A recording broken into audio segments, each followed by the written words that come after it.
Hello everyone and welcome back to my channel and happy 2019. Can you even handle that? I have so many thoughts around that I'm like, my brain is like bing, bing, bing, bing, bing. Today, guys, just like the title says, after hearing back from so many of you, I decided to move forward and do How to Be Happy January this year. And I'm so excited. So one thing I should let you guys know is that I am going to be doing this video upload schedule the same way that my old video schedule was, that I had gone off of for a bunch of reasons, but we're going back to it this month.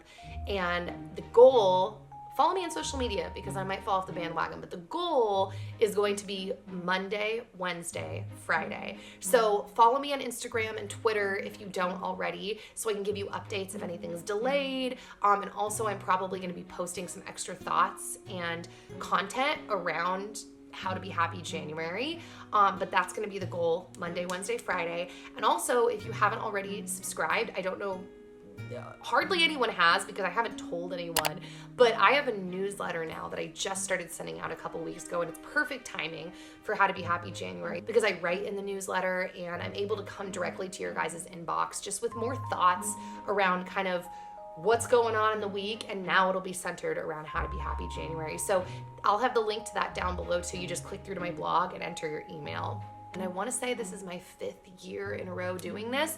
Maybe it's my 6th year. I don't fully remember, but I've been doing it for so many years on my channel. And to those of you that are new, I kind of wanted to give a little intro as well as talking about goal setting, because I think that that's something that most people are thinking about in the new year, and something that really spurred the original idea for How to Be Happy January in the first place. Because one year, 5 or 6 years ago, something like that, I was sitting around thinking about, goal setting and why people do it in the new year. And I think there are a lot of reasons. Obviously, it's like a fresh slate when you start that new year. But I think that the reason behind setting goals a lot of the times ties to ultimately people wanting to be happier. And the conversation of happiness, I think, is really complex in and of itself, which, by the way, circling back to that is the point of How to Be Happy January, is just an all-around conversation around happiness.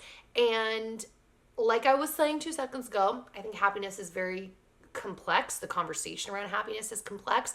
And there have honestly been years since I started this, because obviously my life has changed a lot over the years.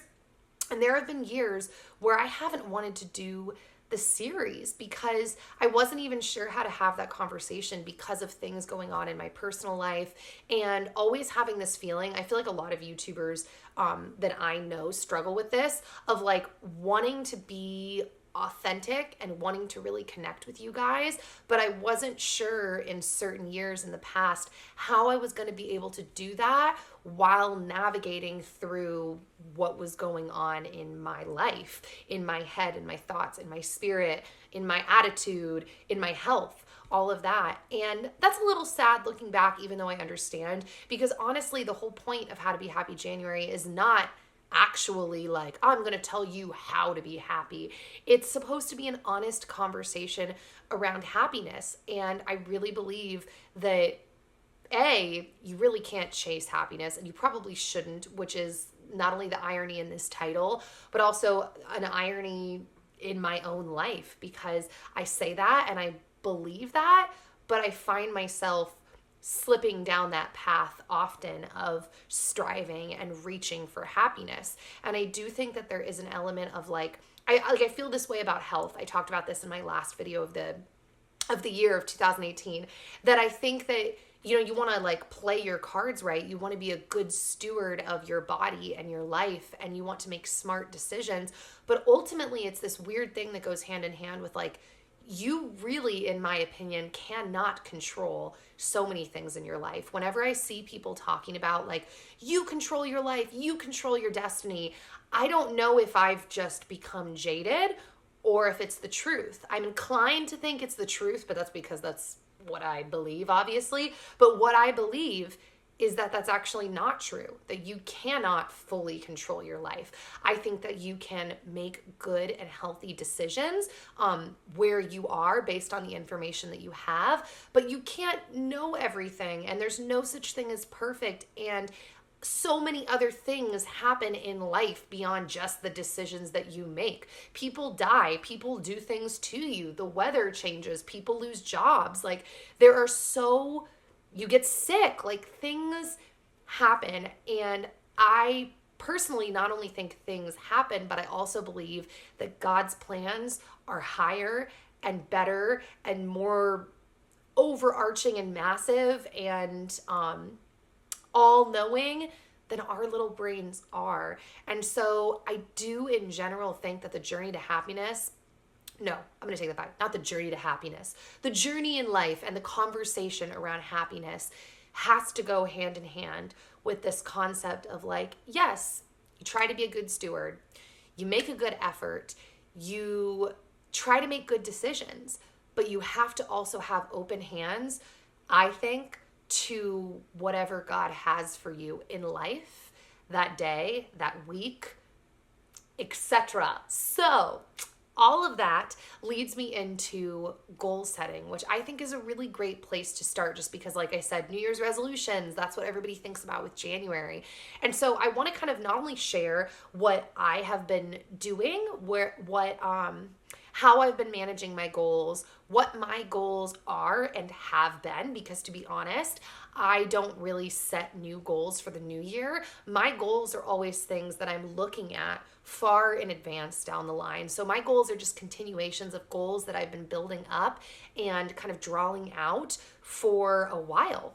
Throughout the year, I kind of change and shift my goals and my plans as I go, as I see fit. I don't personally take the new year as like, okay, it's the new year. What are my New Year's resolutions? Now, that being said, hey, if you operate that way and that's worked for you in the past, then you go, Glen Coco. But that doesn't really work for me. And I also don't subscribe to that because I don't personally think that that's necessarily always the best place to be operating from. That's why I'm not doing it. But it might be for you and it might work for you. I think really the biggest point that I want to hit home in all of this goal setting stuff is everything I just kind of like majorly highlighted. Setting goals, thinking about the things that you really want, which in my opinion, I think that's actually the beauty of to-do lists and calendars. Some people can get really bogged down by them, but I think you can view them as a way to create your life, to really get real with yourself and be like, what do I want to do? What do I want my life to look like? You can look at it as, what do I have to do? Or you can look at it as, what do I want to do? And looking at your to-do list and your calendars and your goals as something that you can take charge of, what do I want this to be, changes the framing and it makes it exciting and something that can pull you forward as opposed to something that you have to continue to push. There always will be days where you feel like you need to push because you want a goal and you don't necessarily feel like doing it that day. But as a generalization, if you come at your goals and your to-do list and your calendar from the genuine perspective, what do I want? What do I want to create? How do I want to change my life?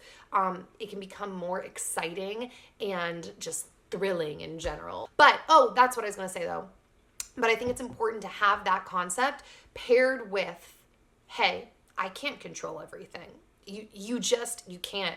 And that has been something that has been a lesson that I have learned over the years. And one of the ways that God has really hit that lesson home to me has been in my body.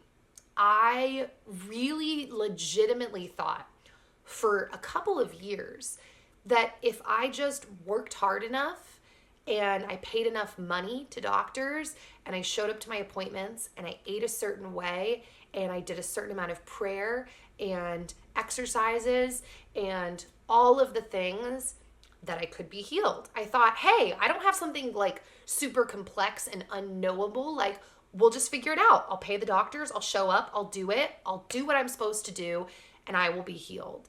And I wasn't. And the thing about that's a whole separate debate that I know people can have around, especially in the faith community, that people can have around healing and all of that. But the way that I personally see that was that it was a big lesson in, hey, Nikki, obviously you are not God. And obviously life is not that black and white. Just do this and you will get this.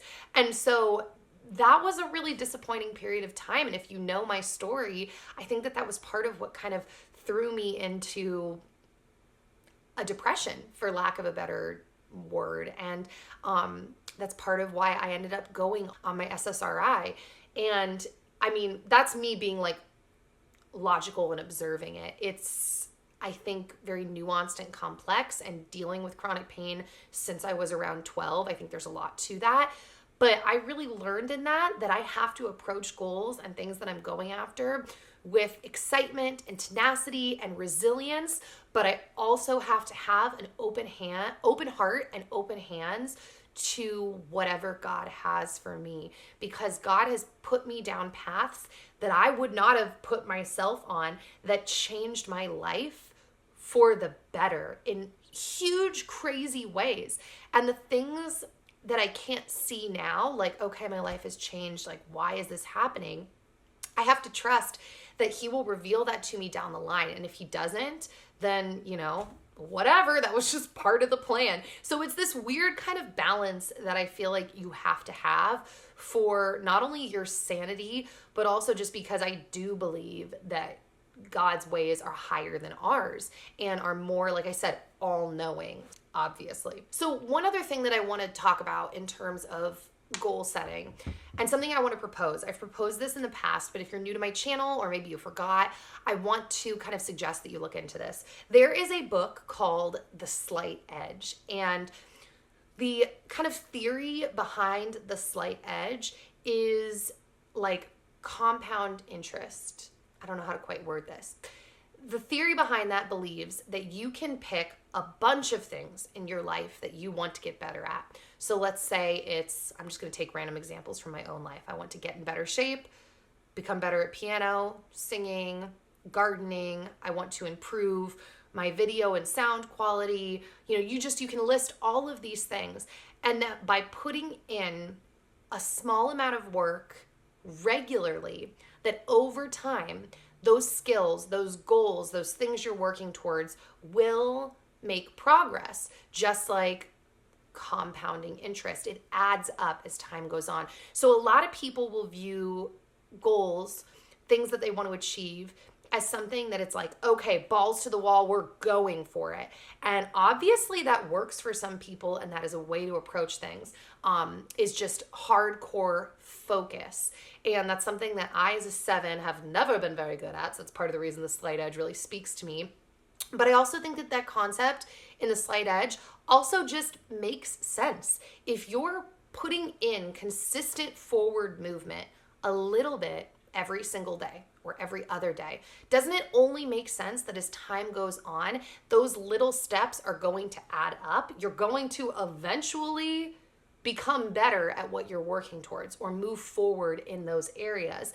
And the thing is, the time is going to pass anyways. So there might be something in your life that you feel like, I can't do this. This is so much work. Like, how would I even get there? Well, maybe it's worth kind of re-looking at and saying, okay, is it something that I could take small bites out of every single day or every other day? Because those small bites really do add up, in my opinion. Now, the thing is, guys, honestly, only time will tell. Like, I read books, I learn from other people, I implement things into my life. I'm like, sure, that's working, but I don't really know, like, is my life going to be super successful in a couple of years? I don't know. But where I am with a combination of the grace of God, luck, and tools that I've learned and implemented in my life. And the slight edge is something that I actually was implementing in my life far before I read the book without even really realizing it. And then when I read the book, not only was I felt a little better about myself. I was like, oh, I'm not just spastic. Like, I'm kind of applying a different technique of goal setting, but also it made me become more intentional about that and specific, like, oh, this is a way of going after things that you want to go after. I'm gonna do this even more. So something that, let's see, where is it? There it is. Something that I I just wanted to like give you a little bit of an insight into how I run my day-to-day goals and what I'm operating on. I don't know if this is going to be very interesting to you, but I felt like I should include this in the video. And then I want to say kind of like one more thing before we wrap up this intro video. So the way that I operate my goals and my to-do list is pretty simple. I like to have kind of an open format that I can adjust however I want. I don't really love, like, I've tried planners. I didn't love them. I don't like people trying to categorize my day or my lists into any specific order. So I literally work off of the old school notes app on the iPhone. I may upgrade one day or change that system, but it's really worked for me. And that's kind of the point that I want to hit, is if you find a system that works for you, then run with it. Because that's the only point of the systems anyway, is finding something that actually works for you practically in a day-to-day basis. And the reason why I like the notes is, like I mentioned, not only is there no confining, I can create and reorganize whatever system I want, but it's basic, it's easy for me. I can go back and search keywords, find the things, the notes that I specifically took for video ideas, recipes, or anything really. And I tend to operate my daily to-do list kind of off of a master to-do list. So I will have kind of everything that I want actively on my radar on this one list, and then I will organize that to that day. So like the top of my list, I changed today to say Friday because I'm filming this on a Friday. And I have near the top the things that I actually want to get done today. So I have my filming list and all of the videos that I'm trying to film, as well as some points besides it. I have some email things listed out, people that I need to reply to, a shopping list. And then at the bottom, my list is actually pretty empty today because I've been knocking things off my master list all week. And today is a heavy filming day for me. So it's actually a lot different than it might look on a day-to-day basis. But then at the bottom of the list, I keep like my master overarching things that I want to keep my eyes on, that I will sometimes take off of there and move to the top of my like to-do list for that day. So for example, one of the things that just got moved up and then knocked off and was literally on my master list for months was looking into a website called Patreon. Maybe you guys have heard of it. Patreon is actually a kind of like a donation-based website. So it's a place that I've been considering uploading content to, because you can put extra content there, and people that really want to see you are patrons of you. They can pay to get access to that extra content. So that was on my master list for months, and literally 2 days ago I knocked it up to my to-do list, figured it out, signed up, started making progress, deleted it. So I have things on here like editing family pics and sending them to my brother-in-law. I have on here cookbook, which is referring to the fact that my brain, I want it to stay. Like the way that my brain works, it's like a stovetop and there's a lot of pots on there. And I like to keep things burning in the back of my brain, even if I'm not actively thinking about them. So seeing cookbook, because yes, if I didn't say this and you already figured this out, I am looking at making a cookbook at some point. Maybe 2019 will be the year. Keeping that on there keeps it brewing in the back of my mind. It keeps my mind open to possibilities around me. It keeps me looking at things, looking for conversations, looking for things on the internet. It keeps it on your radar. And I'm really woo-woo-wee-wah about that. I believe that like if you keep things on your radar, you increase the likelihood for things to happen and transpire if they're supposed to happen. Things like looking into a prepper pantry, that's on my master list because I really want to build up a supply shelf of like water and canned food and things just in case of any kind of emergency, natural disaster, whatever. Things like downloading new YouTube music for my videos, researching a 10-year anniversary trip because Dan and I never went on a 10-year anniversary trip and we're about to hit 11 years. Things like downloading more presets for Lightroom and setting it up on my computer rather than just my mobile device. Things like booking us a dentist appointment. All these things that are just like need to happen eventually, but maybe not that day. So then I can add to my daily to-do list, but then I try to go down to my master list and pull things up. I feel like I'm repeating myself now. I just kind of wanted to let you guys know like what I'm doing and how I'm doing it, just in case any of you were curious. So here's how I will close this video. this intro to How to Be Happy January. Life is complex and nuanced. And the thing with, chasing happiness and just the complexity of life is nothing is that black and white, like your emotions. Like, I just feel happy. Because the thing is, and I think I mentioned this in one of my other like long chatty videos recently, is that my therapist said this to me once, and I was like, it was like life-changing, and it's so simple.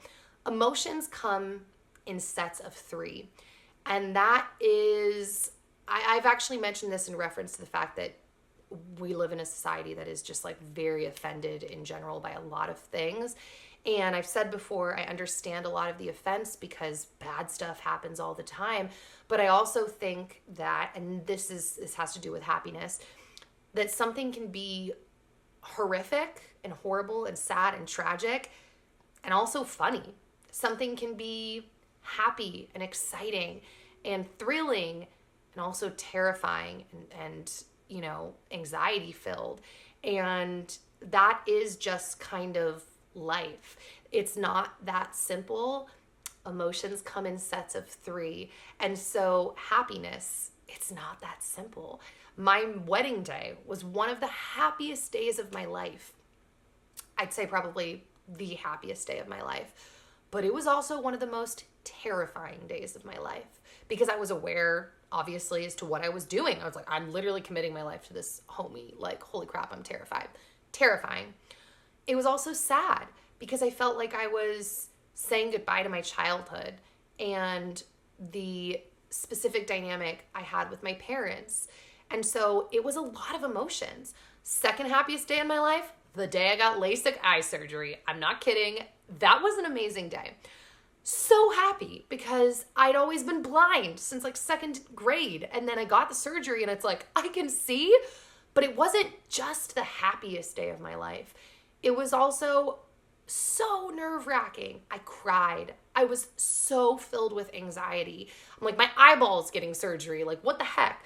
I was in pain. I was very uncomfortable after the surgery and before the surgery. It was complex. And so that's the thing I want to keep in mind as we have this conversation this month, is that happiness is complex. It's not just this sweet, cheap thing like candy.